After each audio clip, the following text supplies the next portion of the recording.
بسم الله الرحمن الرحيم. تبارك الذي بيده الملك وهو على كل شيء قدير، الذي خلق الموت والحياة ليبلوكم أيكم أحسن عملا وهو العزيز الغفور، الذي خلق 7 سماوات طباقا، ما ترى في خلق الرحمن من تفاوت،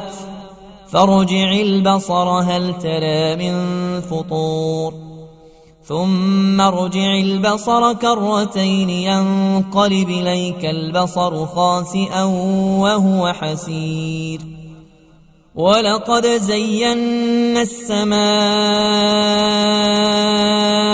الدنيا بمصابيح وجعلناها رجوما للشياطين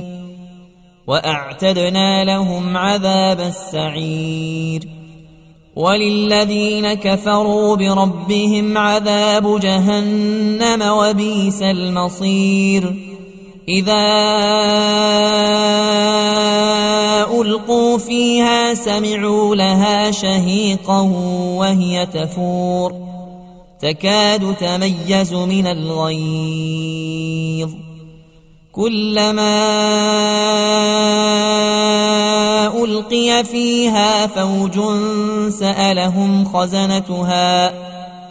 سألهم خزنتها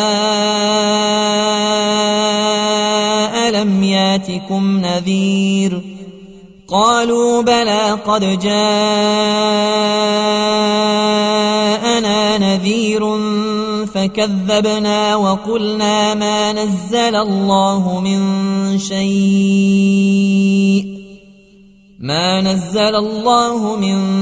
شيء إن أنتم إلا في ضلال كبير. وقالوا لو كنا نسمع أو نعقل ما كنا في أصحاب السعير، فاعترفوا بذنبهم فسحقا لأصحاب السعير. إن الذين يخشون ربهم بالغيب لهم مغفرة وأجر كبير. وأسروا قولكم أو اجهروا به إنه عليم بذات الصدور. ألا يعلم من خلق وهو اللطيف الخبير. هو الذي جعل لكم الأرض ذلولا فامشوا في مناكبها وكلوا من رزقه وإليه النشور. آمنتم من في السماء أن يخسف بكم الأرض فإذا هي تمور، أم أمنتم من في السماء أن يرسل عليكم حاصبا، فستعلمون كيف نذير. ولقد كذب الذين من قبلهم فكيف كان نكير. أولم يروا إلى الطير فوقهم صافات ويقبضن ما يمسكهن إلا الرحمن إنه بكل شيء بصير. أمن هذا الذي هو جند لكم ينصركم من دون الرحمن إن الكافرون إلا في غرور. أمن هذا الذي يرزقكم إن أمسك رزقه بل لجوا في عتو ونفور. أفمن يمشي مكبا على وجهه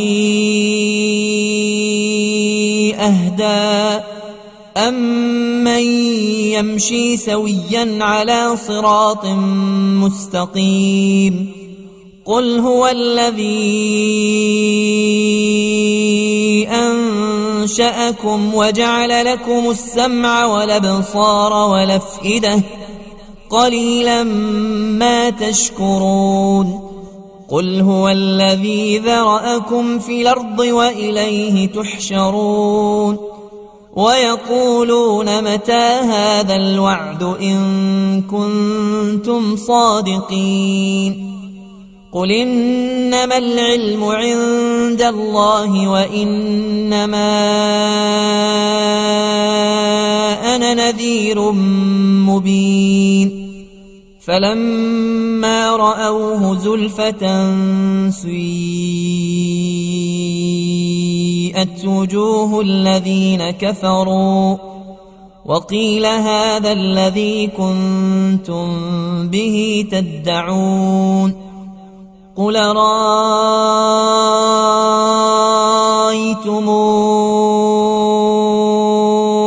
إن أهلكني الله ومن معي أو رحمنا فمن يجير الكافرين من عذاب أليم قل هو الرحمن آمنا به وعليه توكلنا فستعلمون من هو في ضلال مبين قل رأيتم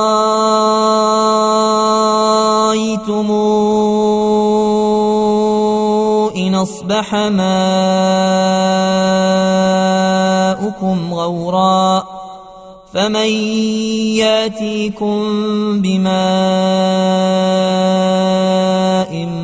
معين بسم الله الرحمن الرحيم نون والقلم وما يسطرون ما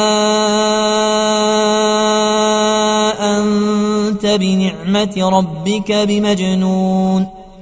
وإن لك لأجرا غير ممنون وإنك لعلى خلق عظيم فستبصر ويبصرون بأيكم المفتون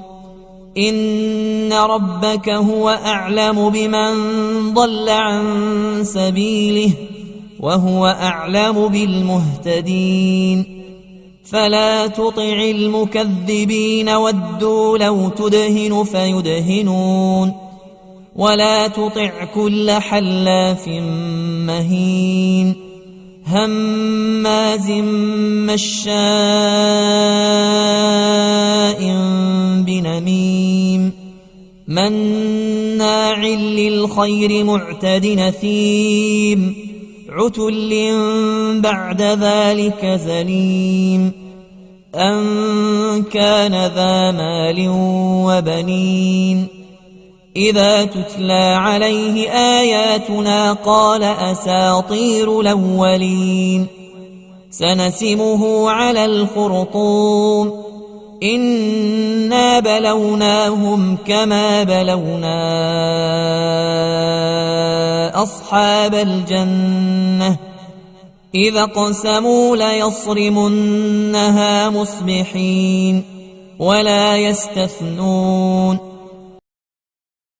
فطاف عليها طائف من ربك وهم نائمون فأصبحت كالصريم فتنادوا مصبحين أن اغدوا على حرثكم إن كنتم صارمين فانطلقوا وهم يتخافتون ألا يدخلنها اليوم عليكم مسكين وغدوا على حرد قادرين فلما رأوها قالوا إنا لضالون بل نحن محرومون قال أوسطهم ألم قل لكم لولا تسبحون قالوا سبحان ربنا إنا كنا ظالمين فأقبل بعضهم على بعض يتلاومون قالوا يا ويلنا إنا كنا طاغين عسى ربنا أن يبدلنا خيرا منها إنا إلى ربنا راغبون كذلك العذاب ولعذاب الآخرة أكبر لو كانوا يعلمون إن للمتقين عند ربهم جنات النعيم أفنجعل المسلمين كالمجرمين ما لكم كيف تحكمون أم لكم كتاب فيه تدرسون إن لكم فيه لما تخيرون أم لكم أيمان علينا بالغة إلى يوم القيامة إن لكم لما تحكمون سلهم أيهم بذلك زعيم أم لهم شركاء فلياتوا بشركائهم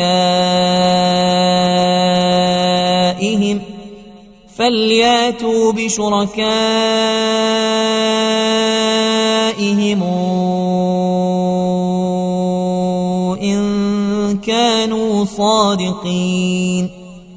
يوم يكشف عن ساق ويدعون إلى السجود فلا يستطيعون خاشعة أبصارهم ترهقهم ذلة وقد كانوا يدعون إلى السجود وهم سالمون فذرني ومن يكذب بهذا الحديث سنستدرجهم من حيث لا يعلمون وأملي لهم إن كيدي متين أم تسألهم أجرا فهم من مغرم مثقلون أم عندهم الغيب فهم يكتبون فاصبر لحكم ربك ولا تكن كصاحب الحوت إذ نادى وهو مكظوم لولا أن تداركه نعمة من ربه لنبذ بالعراء وهو مذموم فاجتباه ربه فجعله من الصالحين وإن يكاد الذين كفروا ليزلقونك بأبصارهم لما سمعوا الذكر ويقولون إنه لمجنون وما هو إلا ذكر للعالمين بسم الله الرحمن الرحيم الحاقة ما الحاقة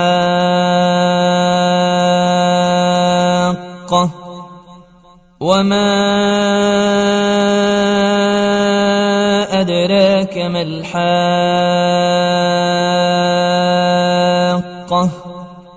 كذبت ثمود وعاد بالقارعة فأما ثمود فأهلكوا بالطاغية وأما عاد فأهلكوا بريح صرصر عاتية سخرها عليهم 7 ليال و8 أيام حسوما فترى القوم فيها صرعى كأنهم أعجاز نخل خاوية فهل ترى لهم من باقية وجاء فرعون ومن قبله والمؤتفكات بالخاطئة فعصوا رسول ربهم فأخذهم أخذة رابية إنا لما طغى الماء حملناكم في الجارية لنجعلها لكم تذكرة وتعيها أذن واعية فإذا نفخ في الصور نفخة واحدة وحملت الأرض والجبال فدكتا دكة واحدة فيومئذ وقعت الواقعة وانشقت السماء فهي يومئذ واهية والملك على أرجائها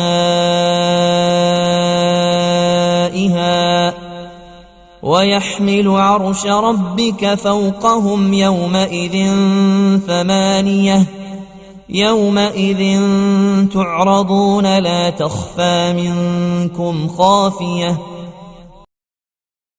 فأما من أوتي كتابه بيمينه فيقول هاؤم اقرءوا كتابيه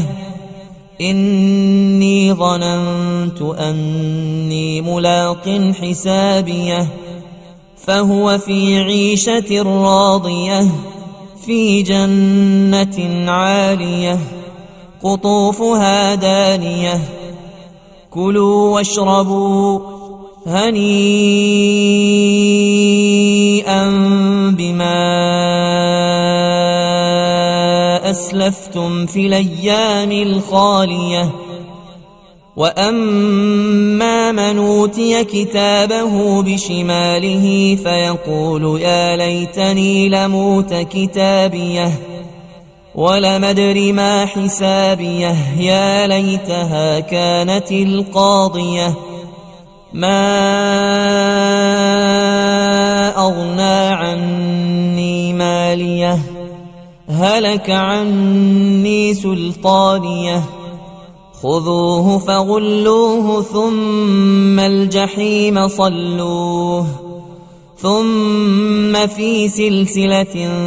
ذرعها 70 ذراعا فاسلكوه إنه كان لا يؤمن بالله العظيم ولا يحض على طعام المسكين فليس له اليوم هاهنا حميم ولا طعام إلا من غسلين لا يأكله إلا الخاطئون فلا أقسم بما تبصرون وما لا تبصرون إنه لقول رسول كريم وما هو بقول شاعر قليلا ما تؤمنون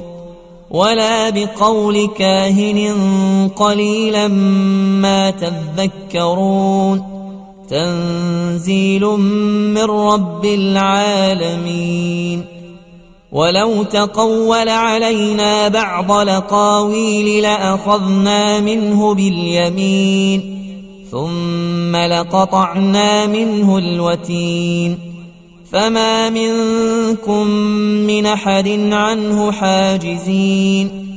وإنه لتذكرة للمتقين وإنا لنعلم أن منكم مكذبين وإنه لحسرة على الكافرين وإنه لحق اليقين فسبح باسم ربك العظيم. بسم الله الرحمن الرحيم. سأل سائل بعذاب واقع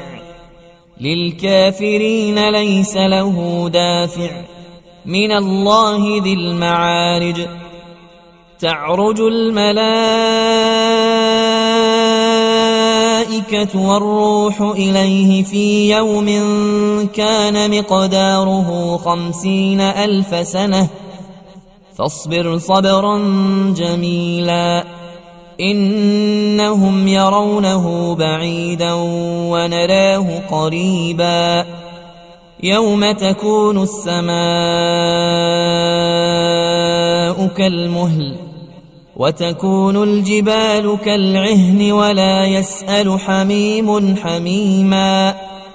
يبصرونهم يود المجرم لو يفتدي من عذاب يومئذ ببنيه وصاحبته وأخيه وفصيلته التي تؤويه ومن في الأرض جميعا ثم ينجيه كلا إنها لظى نزاعة للشوى تدعو من أدبر وتولى وجمع فأوعى إن الإنسان خلق هلوعا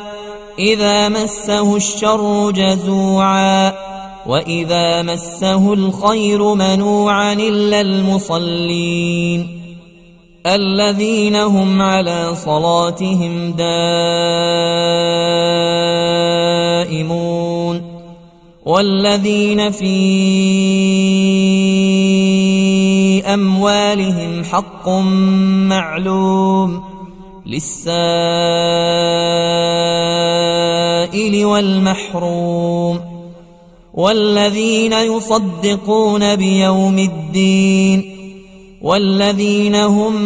من عذاب ربهم مشفقون إن عذاب ربهم غير مامون والذين هم لفروجهم حافظون إلا على أزواجهم أو ما ملكت أيمانهم فإنهم غير ملومين فمن ابتغى وراء ذلك فأولئك هم العادون والذين هم لأماناتهم وعهدهم راعون والذين هم بشهادتهم قائمون والذين هم على صلاتهم يحافظون أولئك في جنات مكرمون فما للذين كفروا قبلك مهطعين عن اليمين وعن الشمال عزين أيطمع كل امرئ منهم أن يدخل جنة نعيم كلا إنا خلقناهم مما يعلمون فلا أقسم برب المشارق والمغارب إنا لقادرون على أن نبدل خيرا منهم وما نحن بمسبوقين فذرهم يخوضوا ويلعبوا حتى يلاقوا يومهم الذي يوعدون يوم يخرجون من الأجداث سراعا كأنهم إلى نصب يوفضون خاشعة أبصارهم ترهقهم ذلة ذلك اليوم الذي كانوا يوعدون. بسم الله الرحمن الرحيم. إنا أرسلنا نوحا إلى قومه أن أنذر قومك من قبل أن ياتيهم عذاب أليم. قال يا قوم إني لكم نذير مبين أن اعبدوا الله واتقوه وأطيعون يغفر لكم من ذنوبكم ويوخركم إلى أجل مسمى إن أجل الله إذا جاء لا يوخر لو كنتم تعلمون. قال رب إني دعوت قومي ليلا ونهارا فلم يزدهم دعائي إلا فرارا وإني كلما دعوتهم لتغفر لهم جعلوا أصابعهم في آذانهم واستغشوا ثيابهم وأصروا واستكبروا استكبارا ثم إني دعوتهم جهارا ثم إني أعلنت لهم وأسررت لهم إسرارا فقلت استغفروا ربكم إنه كان غفارا يرسل السماء عليكم مدرارا ويمددكم بأموال وبنين ويجعل لكم جنات ويجعل لكم أنهارا ما لكم لا ترجون لله وقارا وقد خلقكم أطوارا ألم تروا كيف خلق الله 7 سماوات طباقا وجعل القمر فيهن نورا وجعل الشمس سراجا والله أنبتكم من الأرض نباتا ثم يعيدكم فيها ويخرجكم إخراجا والله جعل لكم الأرض بساطا لتسلكوا منها سبلا فجاجا قال نوح رب إنهم عصوني واتبعوا من لم يزده ماله وولده إلا خسارا ومكروا مكرا كبارا وقالوا لا تذرن آلهتكم ولا تذرن ودا ولا سواعا ولا يغوث ويعوق ونسرا وقد ضلوا كثيرا ولا تزد الظالمين إلا ضلالا مما خطيئاتهم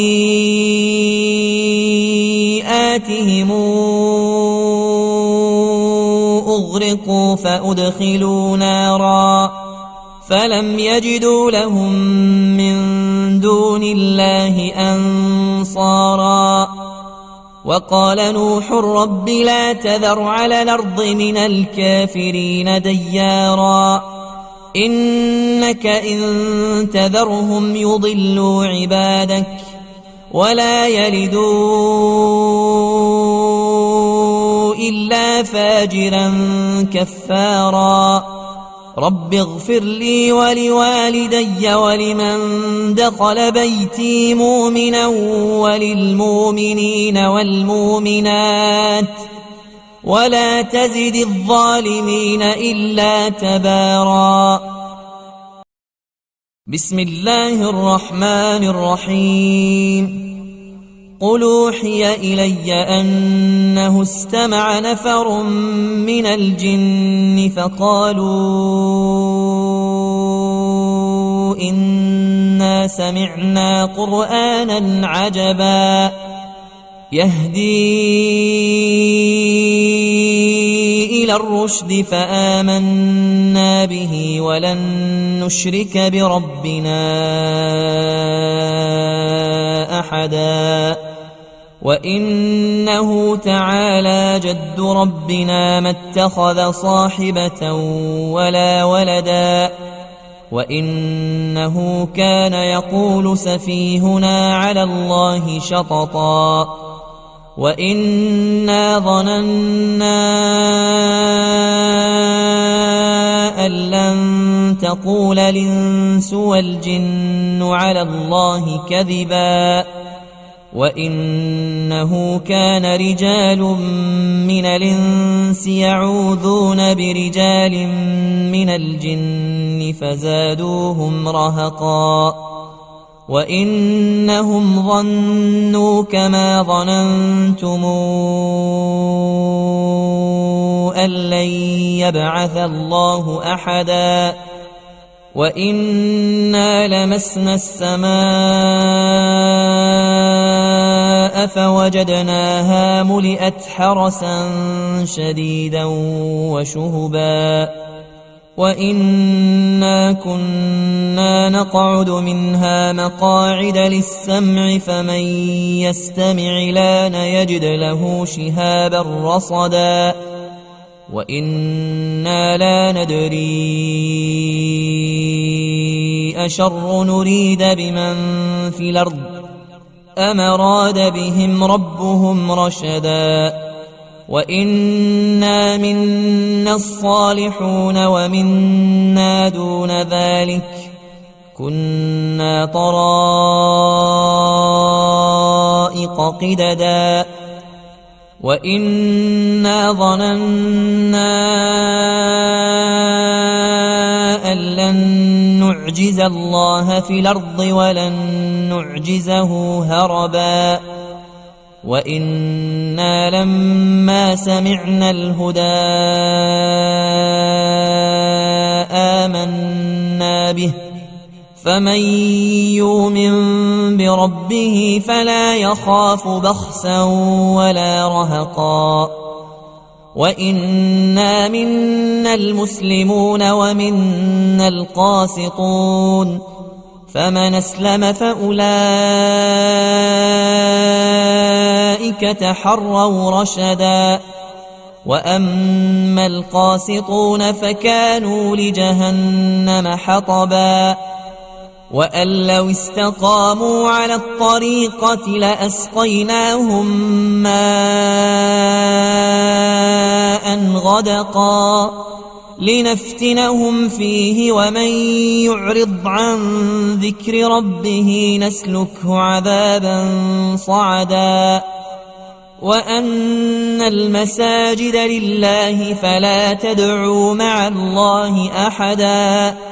وإنه لما قام عبد الله يدعوه كادوا يكونون عليه لبدا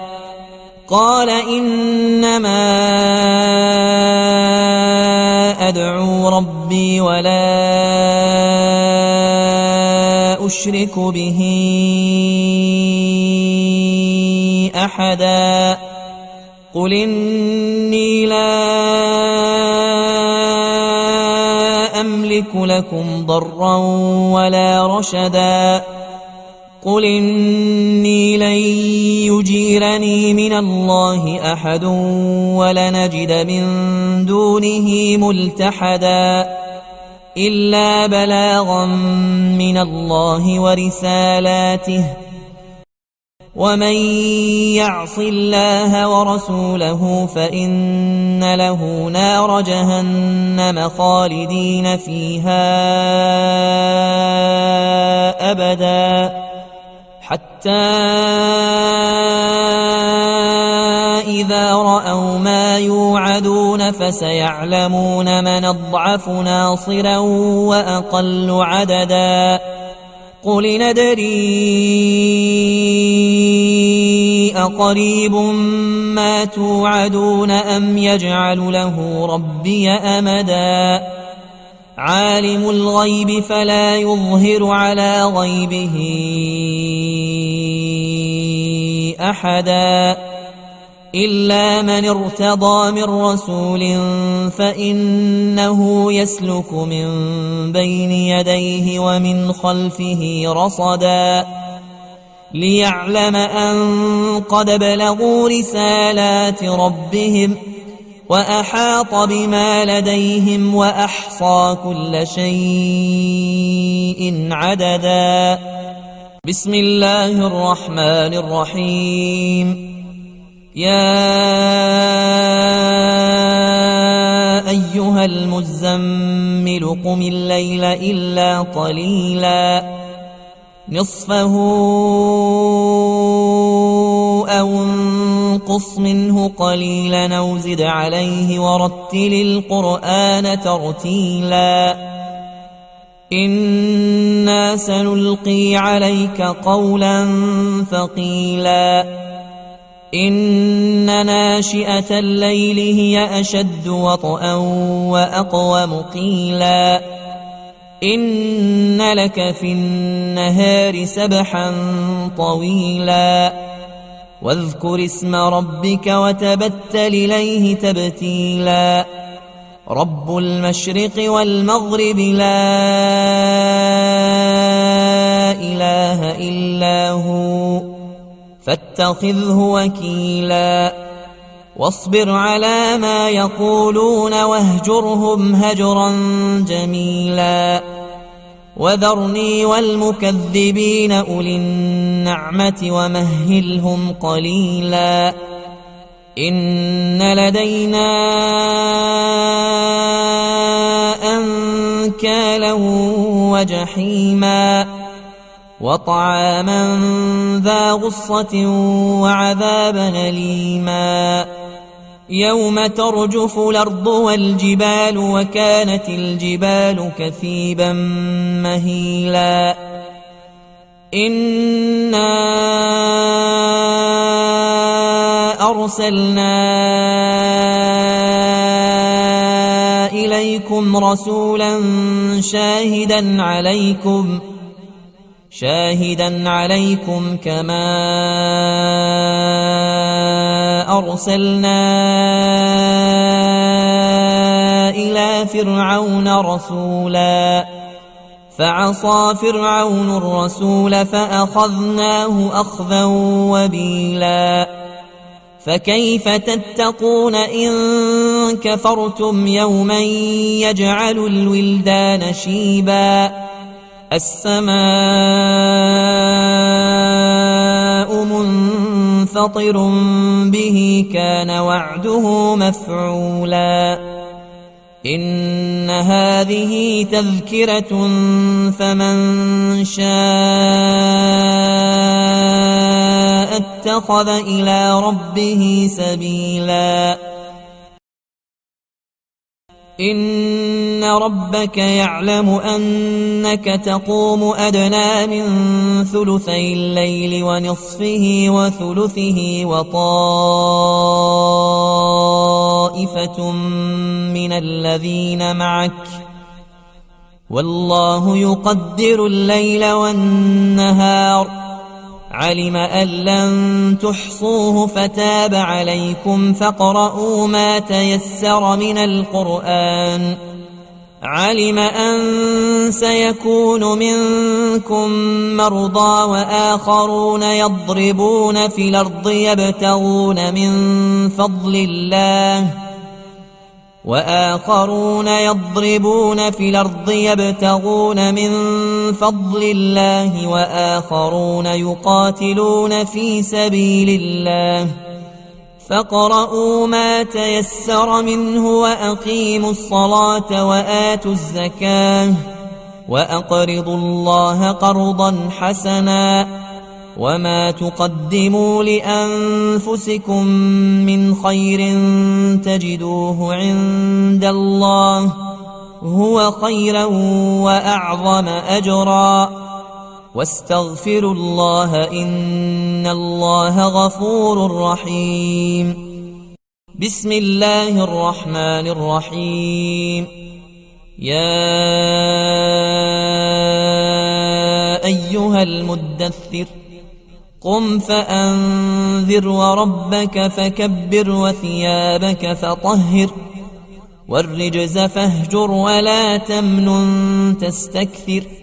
ولربك فاصبر فإذا نقر في الناقور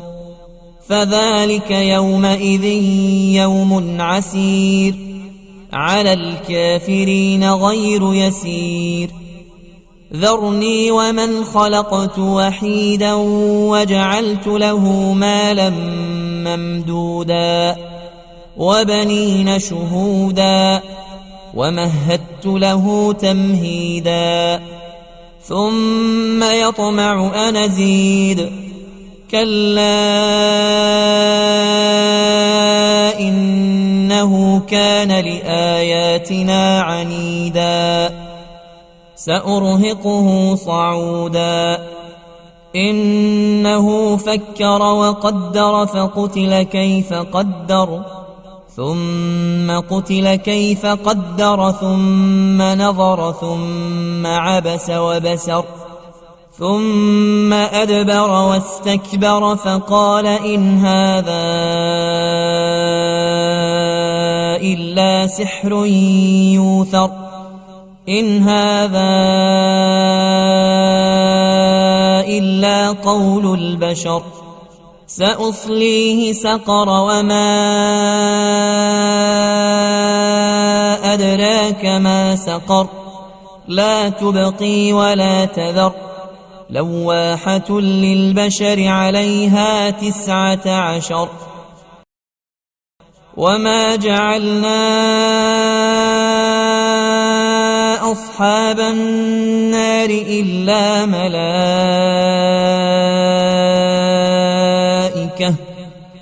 وما جعلنا عدتهم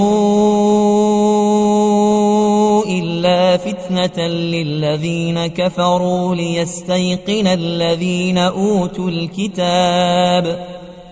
ليستيقن الذين أوتوا الكتاب ويزداد الذين آمنوا إيمانا ولا يرتاب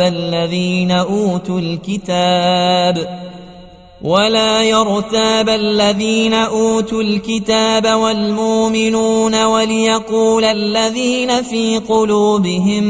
مرض والكافرون ماذا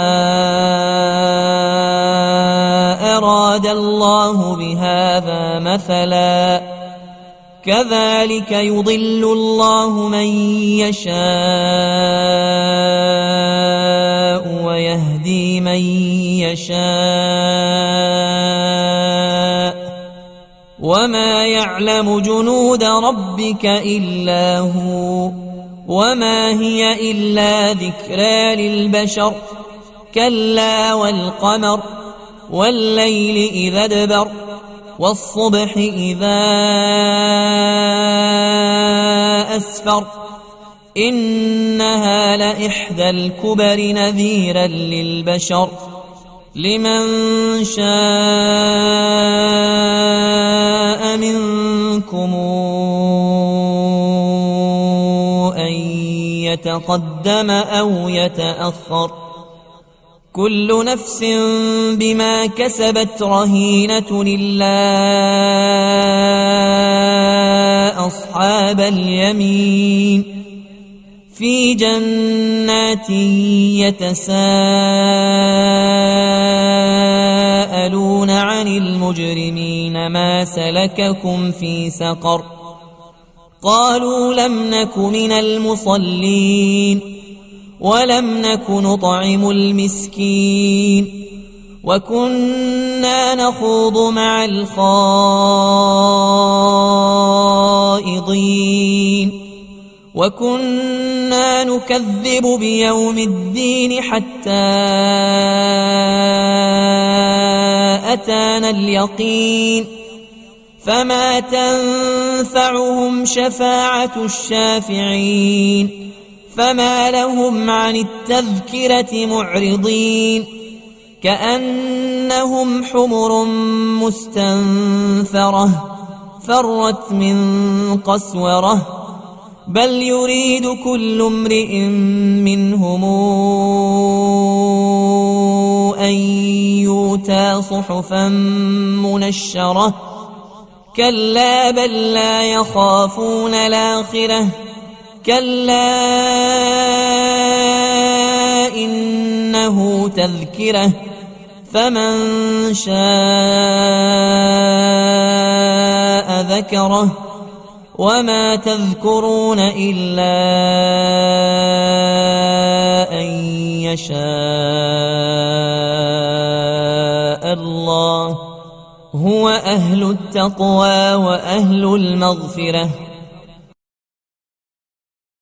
بسم الله الرحمن الرحيم. لا أقسم بيوم القيامة ولا أقسم بالنفس اللوامة أيحسب الإنسان أن لن نجمع عظامه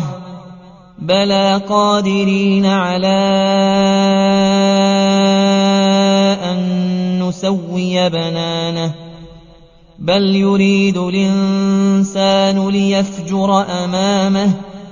يسأل أيان يوم القيامة فإذا برق البصر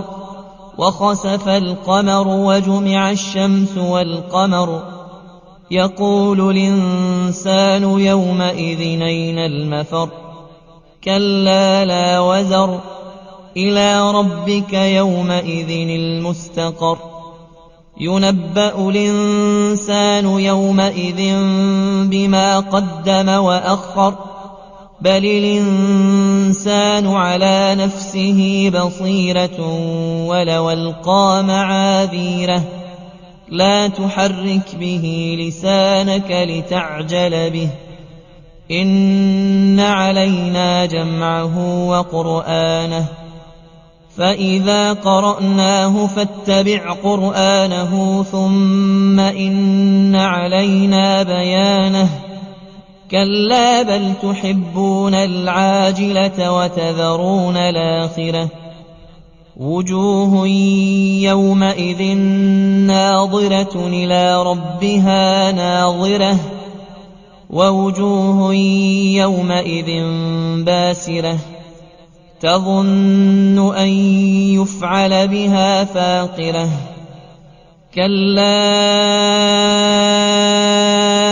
إذا بلغت التراقي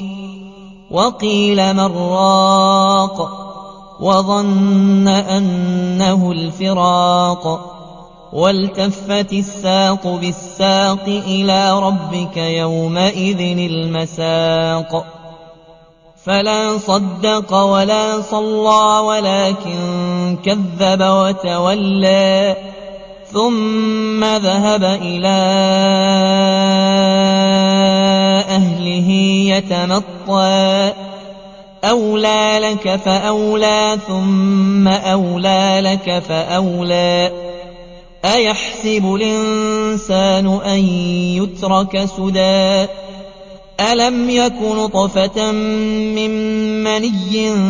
تمنى ثم كان علقة فخلق فسوى فجعل منه الزوجين الذكر والأنثى أليس ذلك بقادر على أن يحيي الموتى؟ بسم الله الرحمن الرحيم. هل أتى على الإنسان حين من الدهر لم يكن شيئا مذكورا؟ إنا خلقنا الإنسان من نطفة أمشاج نبتليه فجعلناه سميعا بصيرا. إنا هديناه السبيل إما شاكرا وإما كفورا. إنا أعتدنا للكافرين سلاسلا وأغلالا وسعيرا.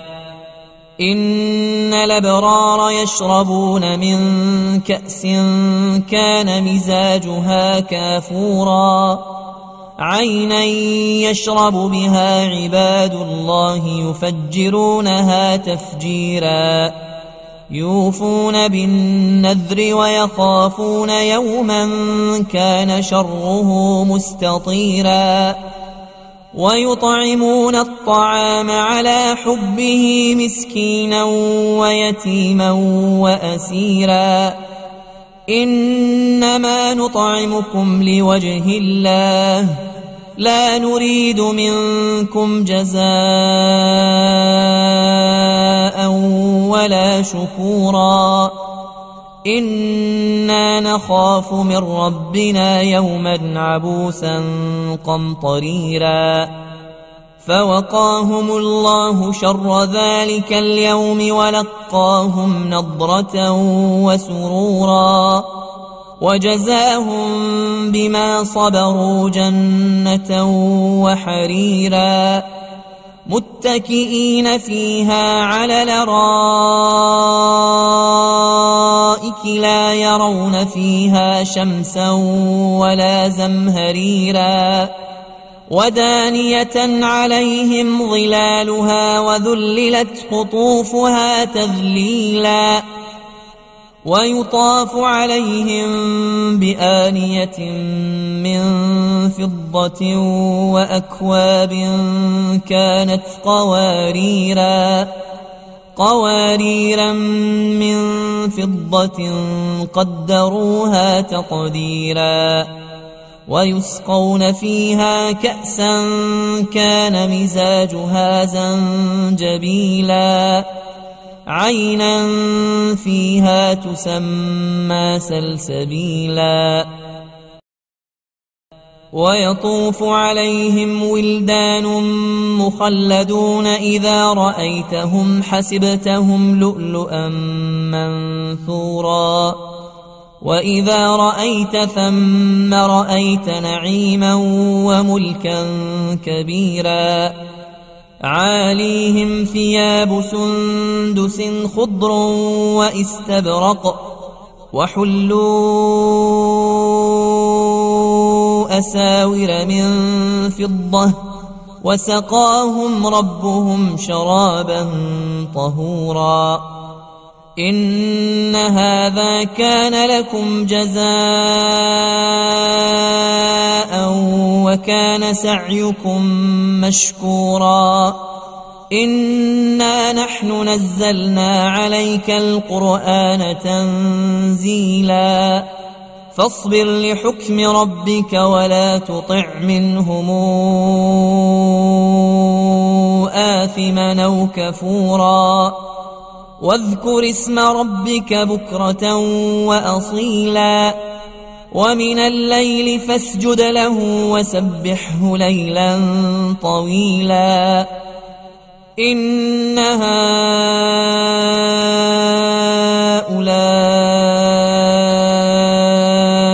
يحبون العاجلة ويذرون وراءهم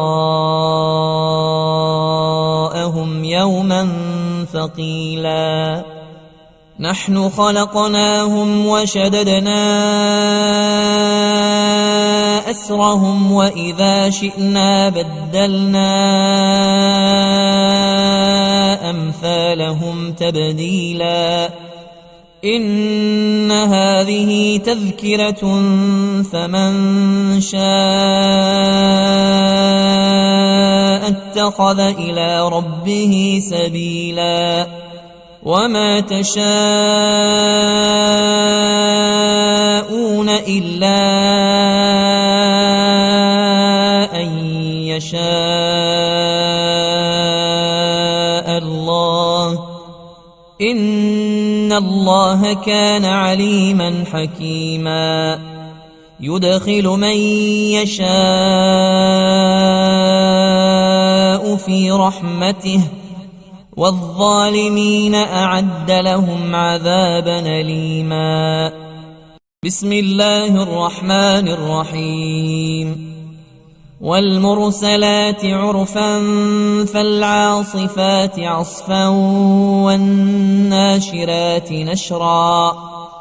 فالفارقات فرقا فالملقيات ذكرا عذرا أو نذرا إنما توعدون لواقع فإذا النجوم طمست وإذا السماء فرجت وإذا الجبال نسفت وإذا الرسل أقتت لأي يوم نجلت ليوم الفصل وما أدراك ما يوم الفصل ويل يومئذ للمكذبين ألم نهلك الأولين ثم نتبعهم الآخرين كذلك نفعل بالمجرمين ويل يومئذ للمكذبين ألم نخلقكم من ماء مهين فجعلناه في قرار مكين إلى قدر معلوم فقدرنا فنعم القادرون ويل يومئذ للمكذبين ألم نجعل الأرض كفاتا أحياء وأمواتا وجعلنا فيها رواسي شامخات وأسقيناكم ماء فراتا ويل يومئذ للمكذبين انطلقوا إلى ما كنتم به تكذبون انطلقوا إلى ظل ذي 3 شعب لا ظليل ولا يغني من اللهب إنها ترمي بشرر كالقصر كأنه جمالات صفر ويل يومئذ للمكذبين هذا يوم لا ينطقون ولا يؤذن لهم فيعتذرون ويل يومئذ للمكذبين هذا يوم الفصل جمعناكم والأولين فإن كان لكم كيد فكيدون ويل يومئذ للمكذبين إن المتقين في ظلال وعيون وفواكه مما يشتهون كلوا واشربوا هنيئا بما كنتم تعملون إنا كذلك نجزي المحسنين ويل يومئذ للمكذبين كلوا وتمتعوا قليلا إنكم مجرمون ويل يومئذ للمكذبين وإذا قيل لهم اركعوا لا يركعون ويل يومئذ للمكذبين فبأي حديث بعده يؤمنون